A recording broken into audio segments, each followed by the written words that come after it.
না হলো আব্বাসের ছোট ছেলে কুসুম বিন আব্বাস। তিনি বলছেন আমি নবীর চেহারা মুবারকার দিকে তাকায়া তাকায়া দেখতে পেলাম, আমি নবীর চেহারা দিকে ফলো করে দেখলাম নবীজি রওজা পাকের ভিতরে ঠোঁট মোবারক যেন নাড়াচাড়া দিতে আসে।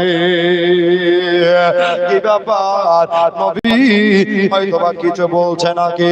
সাহাবী বুকে সাহস নিয়া হযরতে কুসুম বিন আব্বাস একেবারে বাবা আপনার নবীর জবান মুবারকার কাছে কানটাকে নিয়ে গেলেন। কানটাকে যেমনি নিয়ে যাওয়া হযরতে কুসুম বলতে আছে আল্লাহর কসম নবী মায়ের জন্য কাঁদলো না, নবী আব্বার জন্য কাঁদলো না, নবী বাবা কারো জন্য কাঁদে নাই।